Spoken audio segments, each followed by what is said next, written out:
2 match में ठोक दिए 2 शतक। श्रेयस अय्यर अब दिल्ली कैपिटल्स में आएंगे और उन्हें उनका पहला टाइटल जितवाएंगे। देखिए, दिल्ली कैपिटल्स को लेके एक ही खबर जो है वो बहुत ज्यादा चर्चा में है, जब से उन्होंने ऋषभ पंत को भैया अपने स्क्वाड से रिलीज कर दिया। किसी ने भी एक्सपेक्ट नहीं किया था कि रिटेंशंस में ऋषभ पंत दिल्ली कैपिटल्स की रिटेंशंस में दिखेंगे ही नहीं। अब वो आपस में कॉन्फ्लिक्ट्स हो गए, जो भी हुआ, पर ऋषभ पंत तो दिल्ली कैपिटल्स से बाहर हो गए। जो इनका सबसे बड़ा प्लेयर था, इन्होंने उसे ही बाहर कर दिया। खैर, इन्होंने और भी बहुत सारे शॉकिंग डिसीजन लिए और दिल्ली कैपिटल्स हमेशा अपने फैंस को ऐसे ही निराश करती है। पर हमने दिल्ली कैपिटल्स की एक ऐसी टीम बनाई है जिसमें हमने पर्स भी ध्यान में रखा है कि भैया आपका इतना ज्यादा पर्स भी खर्च ना हो, आखिरी में बच भी जाए कुछ ना कुछ, आपका अच्छा स्क्वाड बन जाए और एक सेटल्ड प्लेइंग 11 बन जाए, जो कि दिल्ली कैपिटल्स आज तक अपनी जिंदगी में नहीं बना पाई है। बहुत बढ़िया 11 बनाई है, पर्स भी उसमें बचेगा। आपको ये भी बताएंगे कि भैया बैकअप प्लेयर्स कौन से हो सकते हैं, और साथ ही में आपको ये भी समझाएंगे शुरू में कि दिल्ली कैपिटल्स की रिटेंशंस क्या है। सभी को क्लियर है कि दिल्ली कैपिटल्स की रिटेंशंस क्या है। सबसे बड़ी अपडेट कि ऋषभ पंत जो है वो तो उनका पत्ता कट चुका है। ऋषभ पंत को दिल्ली कैपिटल से बाहर कर दिया गया और अब ऋषभ पंत मेगा ऑक्शन में आने वाले हैं। लेकिन ये है जी डीसी की रिटेंशंस, जहां पे उन्होंने अक्षर पटेल, कुलदीप यादव, ट्रिस्टन स्टब्स और अभिषेक पोरेल को रिटेन किया। ये इनकी टोटल रिटेंशंस है जो इन्होंने प्लेयर्स वापस रखे हैं। अब इन्होंने जितने करोड़ दिए उसमें से रिमेनिंग पर्स जो बच रहा है वो बच रहा है आपका कितना, 73 करोड़ का। मतलब जब ये मेगा ऑक्शन के अंदर जाएंगे तो इनके पास जो पर्स होगा वो 73 करोड़ रुपए का पर्स होगा। अब ऐसा नहीं कि कोई कम पैसा है, टोटल पर्स होता है आपका 120 करोड़ रुपए। अब उसमें से जितना भी कट गया पैसा, आखिरी में आपका रिटेंशन के बाद 73 करोड़ रुपए बचा, जो आपको ऑक्शन में लगाना पड़ेगा और अपना एक अच्छा स्क्वाड बनाना पड़ेगा। अब स्क्वाड तो बनाना पड़ेगा, पर ढंग की प्लेइंग 11 जो मैदान पर उतरेगी वो भी तो देखनी पड़ेगी ना कि क्या वो सेटल्ड प्लेइंग 11 है। क्योंकि पिछले सीजन तो ये आखिरी में आके चूक गए थे, पर ऋषभ पंत के बिना क्या सच में दिल्ली कैपिटल्स का कोई चांस है? अगर आप ये सोच रहे हैं तो जवाब बिल्कुल हाँ है, चांस है, चांस वहां बन सकता है।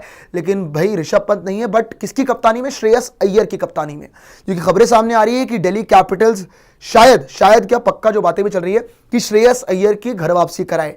जो दिल्ली कैपिटल्स के प्लेयर थे एक बार फिर से दिल्ली कैपिटल्स में उनकी एंट्री करवाएं और उनसे कप्तानी करवाएं। By the way, Shreyas Iyer की कप्तानी में दिल्ली कैपिटल्स ने फाइनल भी खेला हुआ है, जो कि बहुत कम देखने को मिलता है।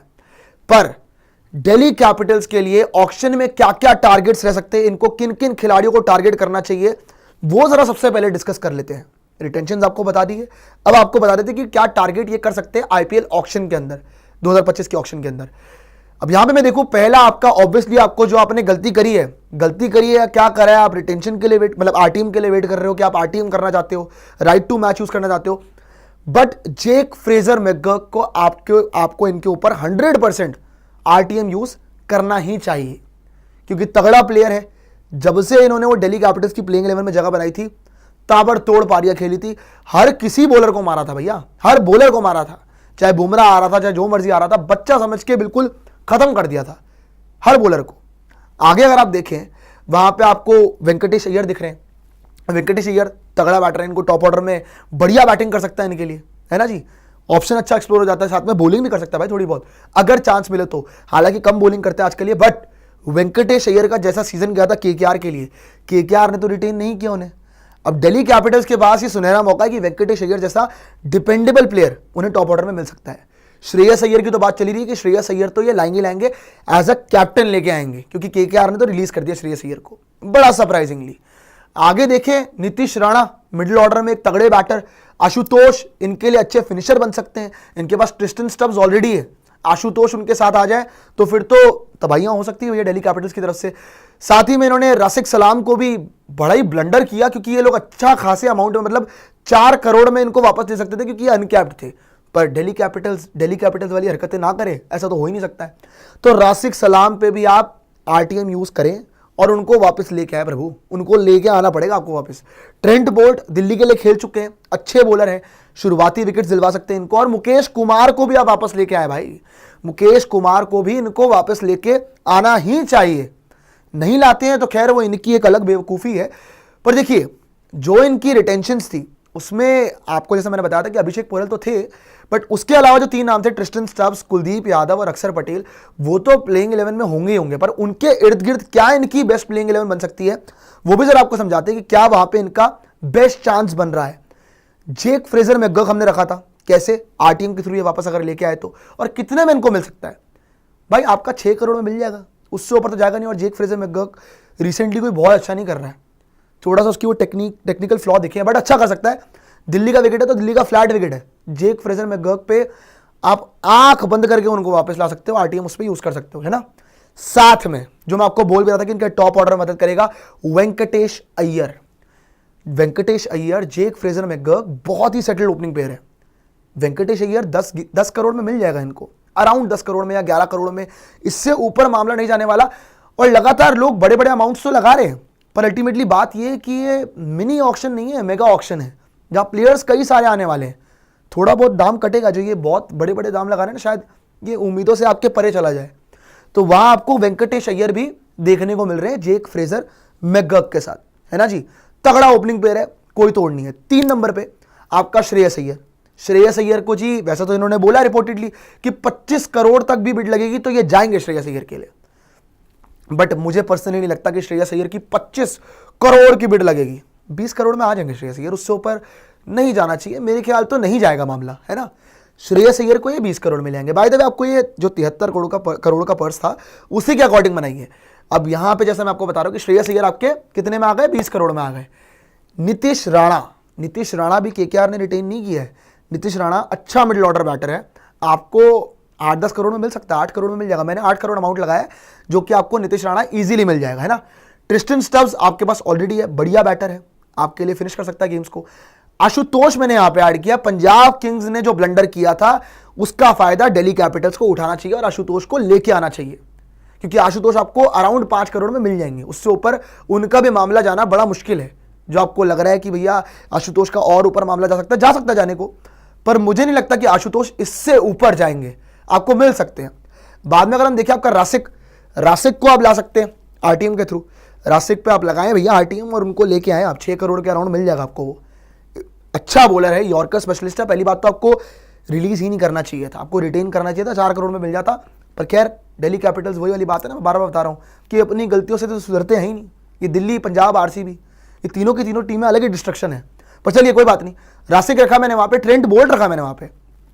ट्रेंट बोल्ट का अमाउंट 4 करोड़ रखा है, देखिए, क्योंकि एज फैक्टर भी है। क्या टीम्स इतना जाएंगी ट्रेंट बोल्ट की तरफ? क्या 4-5 करोड़ से ऊपर मामला जाएगा? मुझे मुश्किल लग रहा है। मैक्स टू मैक्स 5 करोड़ जा सकता है, बट मैंने 4 करोड़ का अमाउंट लगाया है।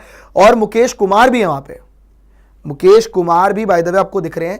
अच्छा, वैसे मैंने आपको ये भी समझाया कि रासिक सलाम को मैंने आरटीएम का, बट नहीं, अगर आप रासिक को ऐसे भी ऑप्शन में लेके आ जाए और मुकेश कुमार को आप आरटीएम के थ्रू ले आए, तो वो एक चांस बन सकता है। यहाँ पे मुकेश कुमार आपको अराउंड 8 करोड़ के पड़ रहे हैं, अराउंड 8 करोड़ के। ये आपका एक मामला हो सकता है जी। ये जो आपको पूरा सीन समझ आ रहा है कि मुकेश कुमार इस सीन में आ सकता है आपके लिए। मुकेश कुमार, रासिक सलाम, जेक फ्रेजर मैकगर्क, किस पे आप आरटीएम करते हो वो बड़ी इंटरेस्टिंग बात रहेगी। पर ये टीम बनने के बाद जहां पे रिटेंशन का पर्स भी इंक्लूडेड है और ये वाला पर्स भी इंक्लूडेड है, उसके बाद आपका रिमेनिंग पर्स जो बच रहा है वो कितना बच रहा है? वो बच रहा है आपका 6 करोड़ का। 6 करोड़ का इनका total at the end purse बच रहा है, जिसमें ये बना लेंगे स्क्वाड। ऐसा नहीं कि नहीं बना पाएंगे, हाँ बड़े बड़े नाम नहीं ले पाएंगे, पर अच्छे नाम ले लेंगे जो इनके लिए काम निकाल सकते हैं। अच्छा, दिल्ली कैपिटल्स के लिए जो बैकअप्स जो टारगेट कर सकते हैं, अगर उनको इनमें से कोई प्लेइंग 11 में कोई 1-2 प्लेयर ना मिले, तो वैभव अरोड़ा एक अच्छा ऑप्शन है। बड़ा तगड़ा बॉलर, केकेआर का, विकेटें भी अच्छी खासी ली थी, तो वैभव अरोड़ा एक अच्छा ऑप्शन है। राहुल त्रिपाठी वहां पे एक अच्छा ऑप्शन है। अगर आप वेंकटेश अय्यर नहीं लेके आ पाते तो गो फॉर राहुल त्रिपाठी। राहुल त्रिपाठी कोई माड़ा थोड़ी है, राहुल त्रिपाठी बहुत तगड़ा ओपनर है। सनराइजर्स हैदराबाद के लिए जितने मैचेस मिले तो उसने अच्छा किया था पिछले सीजन। कुलदीप सेन तगड़ा बॉलर, राजस्थान रॉयल्स के लिए बड़ी अच्छी परफॉर्मेंस दी थी। नमन धीर भी बड़ा अच्छा बैटर है, अगर आप उसे टॉप ऑर्डर में खिलवा ले तो, अगर मौका बनता है तो नमन धीर के लिए वो भी एक अच्छा बैकअप ऑप्शन हो सकता है दिल्ली कैपिटल्स के लिए।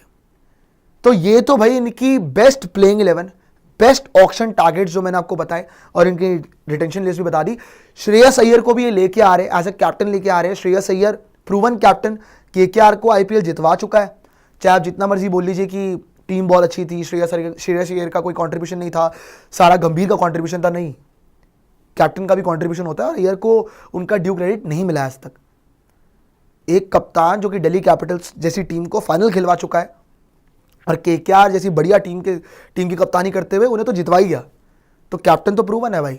बॉस कप्तानी में दम है। तो भैया अब श्रेयस अय्यर को वापस लाना और दिल्ली कैपिटल्स का उन्हें कप्तान बनाना एक सही फैसला है या नहीं, या फिर ऋषभ पंत ही श्रेयस अय्यर से बेटर कैप्टन थे? भाई आपके हिसाब से आप मुझे बताना कि क्या ऋषभ पंत या फिर Shreyas Iyer better captaincy option है, और साथ ही में यह भी बताना कि क्या ये दिल्ली कैपिटल्स की बेस्ट प्लेइंग 11 है। अगर नहीं तो आप भी दिल्ली कैपिटल्स की बेस्ट प्लेइंग 11 बनाइए, और आईपीएल से जुड़ी हर खबर के लिए स्पोर्ट्स यारी को सब्सक्राइब कीजिए, वीडियो को लाइक कीजिए, शेयर कीजिए एंड कमेंट कीजिए। और अभी के लिए मुझे दीजिए इजाजत। जय हिंद, जय भारत।